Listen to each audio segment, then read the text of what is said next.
As arcade racing fans, we can get our fix in multiple ways. There's the old stuff, new stuff, hacked stuff, and vibey blue sky stuff. And as part of this ongoing series, I hope to give you some awesome arcade racing recommendations that you can dig into. If you find any of these particularly entertaining, let me know down in the comments. Also, I've got a giveaway here, and you'll have to be quick about it. In this video, you'll find 3 ARC logos. The first one to leave a comment below with the correct timestamps of each of the 3 times the ARC logo pops up will win a Steam key for Rally Arcade Classics, featured in this very episode. This will include access to the upcoming Precision and Chase update too, so keep an eye out for those logos and let's get on with it.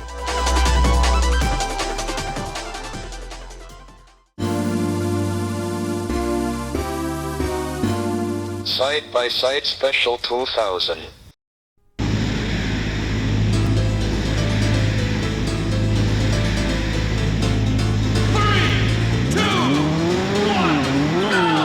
Side by Side Special is a tough as nails arcade racer that I've been meaning to pump more time into lately.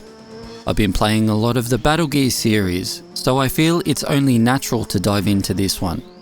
What we've got here is the PlayStation port, specifically the 2000 re-release of Taito's arcade games Side by Side and Side by Side 2 in one awesome little package.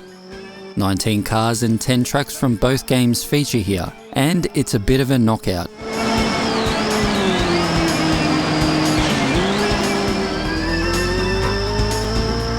I've always had trouble getting analog control to work in this one via emulation, and I fought through some less than stellar D-pad play initially, but I thought I'd give it another go recently when lightning struck. I configured the controller within RetroArch to act as PlayStation's Negicon analog controller, and that did the trick for me. Now don't get me wrong, this game is tough. All the courses are brilliantly designed, but they can get pretty brutal, with lots of narrow sections, consecutive hairpin turns, and different road surfaces that can throw you off your game if you're not careful. The analog controls, however, make navigating each course that much easier. Not even go so far as to say that they're essential. I do have a Negicon in real life here, but my old PlayStation is busted, so I'm going to have to invest in an FPGA solution eventually for PlayStation and Saturn capture in the future. All the cars have different handling characteristics, and some seem better suited to certain courses, so I'd say experimentation is key with the roster here. All up, Side by Side is an easy retro racing recommendation. It may be an arcade racer, but you won't be mastering anything in a hurry here. The drift mechanics take some time to get used to, and first place in any race doesn't come easy. It's a brilliant game that will reward those willing to take the time to master its control intricacies and wild tracks. This is one of the PlayStation greats, and reminded me that I just had to dive into something more modern, but with its eye on the past.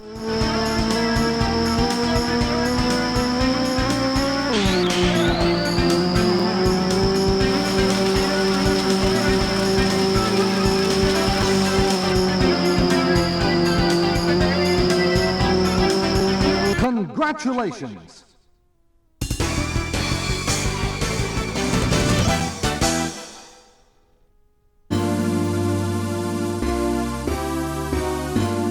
Driftline Peaks.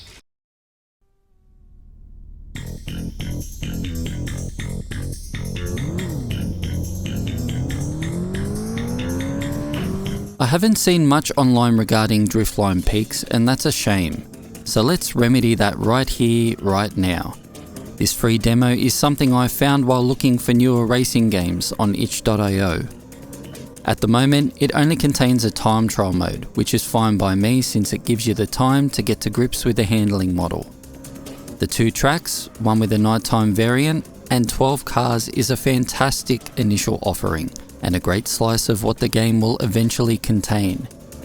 This PlayStation-style arcade racer nails the look, and it's instantly reminiscent of not only Side by Side Special, but stuff like the Toge Max series even more so, especially when it comes to the drifting, which in Driftline Peaks has immense promise, but also some way to go.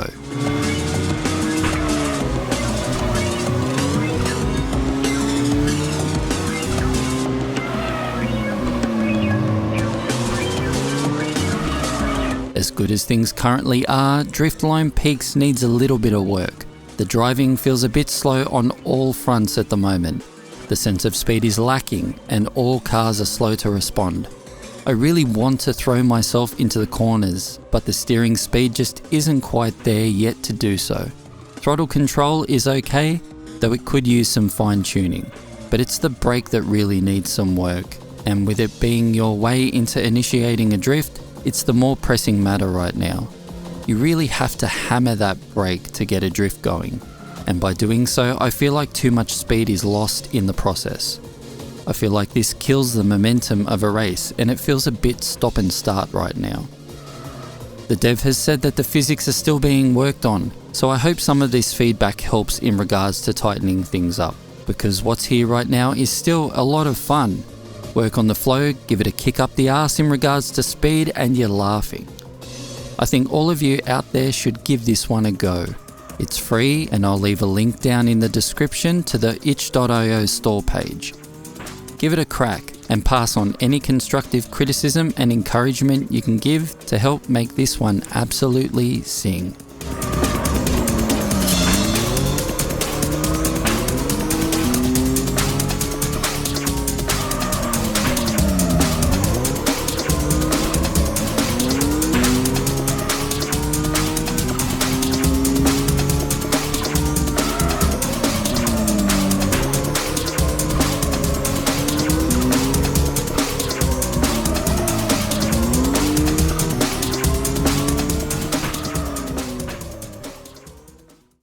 Star Garden, the trial.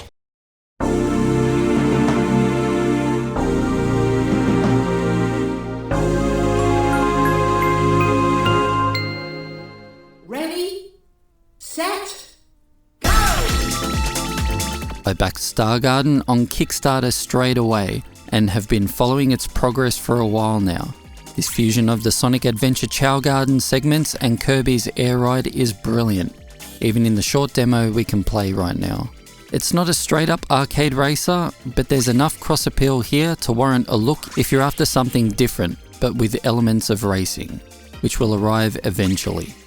The basic gist of this thing is that you raise these, not chows, called loomies, and the way you feed them and look after them affects their stats, which come into play in the various other play modes. The loomies transform into stars, and you ride them like a hoverboard.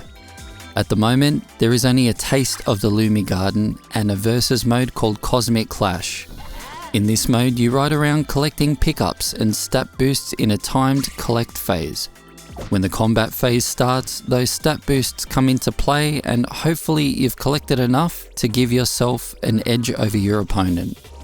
I'm playing here in single player mode, but there is online play and local split screen play to dive into if you feel so inclined. I'm not gonna lie, once the combat phase starts, I almost have no idea what's going on. I just track down the CPU opponent and beat them to a pulp. Win a match and you'll gain items to give to your Lumi to help boost their stats in the garden. It's a cool gameplay loop that I'm looking forward to cozying up with when it releases. I've had a blast with Star Garden so far, but it's the promised racing segments that will come down the line that I'm looking forward to the most.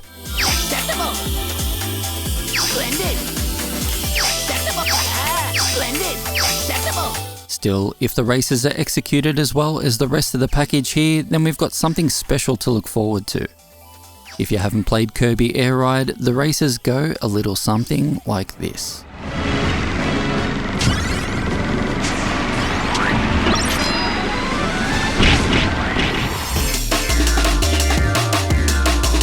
Star Garden nails the Y2K aesthetic and feels like the most on-point Dreamcast and GameCube mashup you can imagine.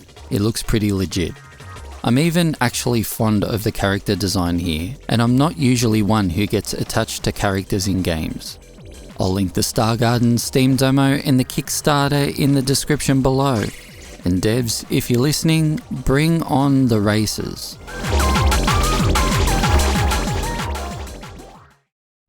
Rally Arcade Classics. 3, 2, 1, go! Rally Arcade Classics is a promising first effort from the indie studio Qteku Games. There are some presentation elements here that you'll have to get past. Visually, it looks okay, but I can see it being an acquired taste, since the general texture and shader work make it almost look like 90s CGI, but in game form. Sound is also pretty average, with some basic effects work and robotic pace notes. Definite room for improvement then. But all of that I can forgive, since the most important thing, the gameplay, is excellent.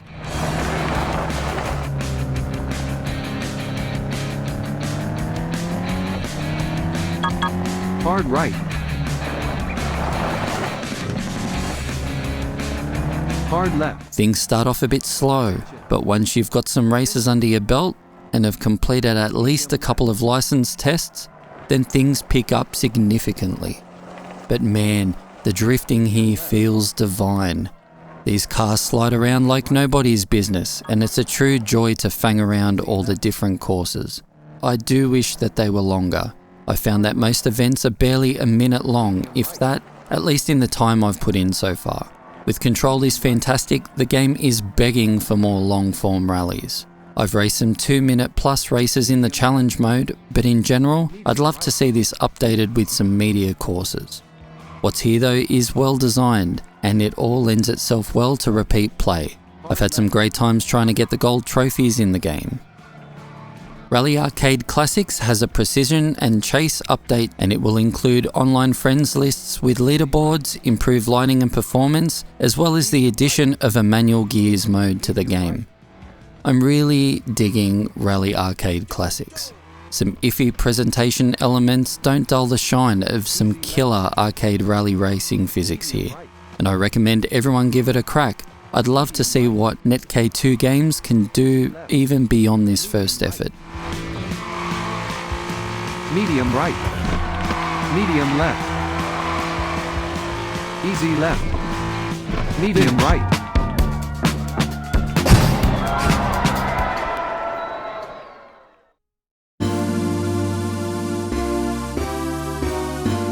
SEGA Rally 2 25th Anniversary Repack. 3, 2, 1, go! I love a good comeback story. SEGA Rally 2 in the arcades was awesome. SEGA Rally 2 at home, not so much. Many defend the Dreamcast port, but I was there day one, and coming off the back of SEGA Rally Championship on the Saturn, it was a huge disappointment for me. Inconsistent frame rates equated to inconsistent control, and even with the cheat codes to enable a locked 30 frames per second, or a more patchy, not quite 60 frames per second, with visual cutbacks, it wasn't the best home experience. I played the PC version sometime in the mid-2000s, but controller support was spotty, so it was keyboard all the way for me. Cue old new Pixel with some help from Silent and Automaniac 005. The original PC port of SEGA Rally 2 has received a 25th anniversary repack courtesy of these fine folks, and it is now the definitive way to play the home port of SEGA Rally 2. The improvements over the PC original are vast. Controller support is now a given, with every pad I've thrown at it working perfectly, rumble included. It'll also run at whatever resolution you throw at it, and frame rates are super solid. This is as perfect a 60 frames per second experience as you'll likely ever want. A massive addition is the included reshade setting. The original Dreamcast and PC versions suffered from dull and dark colours, and this reshade aims to bring the vibrance of the arcade original home. It's not exact, but man, is it an improvement. I love the bright, saturated colours here. Implementation isn't perfect yet, with noticeable switching between menus and at the beginning of a race, but I'll take it any day over the drab original. I was caught off guard a couple of times by the in-game reshade toggle, which is mapped to L3 by default. I haven't looked into how to change this yet, but I'm gonna, because it's led me to crash a few times by my inadvertent pressing of the left stick. Easy right. Oh no! Oh no!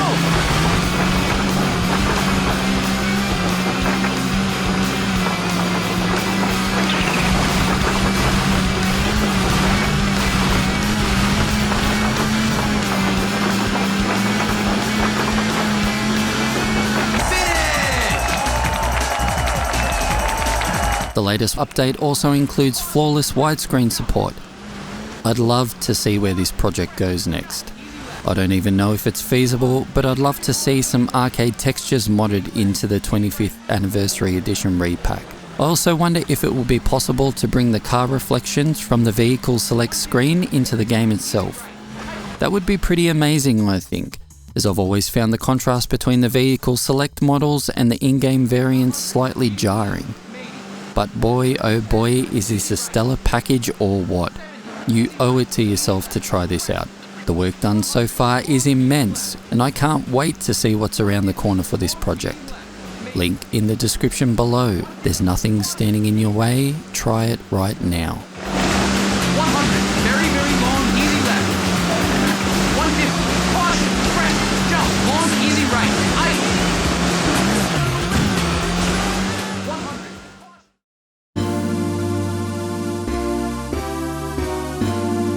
OutRun GB.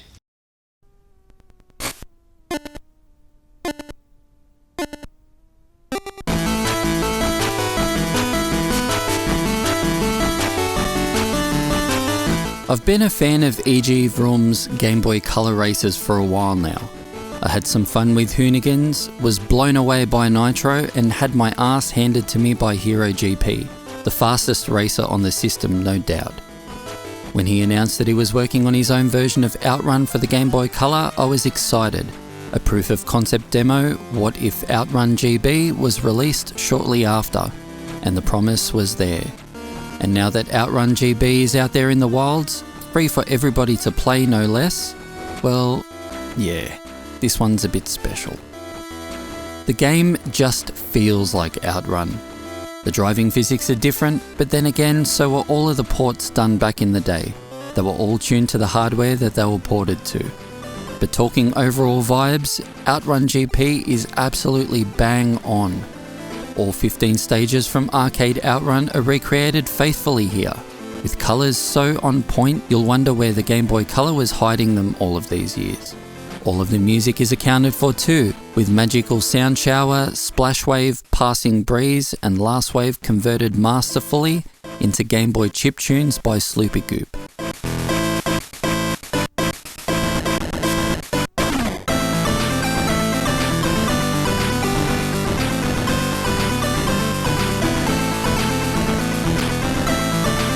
I particularly love the Testarossa sprite. Love the way it kinda shifts its butt in and out of the corners. It's super adorable. The challenge level is decent and follows the arcade version pretty closely. Scrolling is smooth without a frame rate dip in sight. Controls are tight, and if you crash, it's on you. Fire OutRun GB up in a browser, an emulator, on a retro handheld, a real Game Boy Color, or even the Analog Pocket. And while you're at it, buy E.G. Vroom's other games as a show of support. They're all available for $1, and all are well worth your time. Links for all of them below, naturally. It's crazy to think that this one man has just bolstered the Game Boy Color racing library by 4 games, and they are seriously up there with the best on the system. Play OutRun GB now and bask in those glorious blue skies.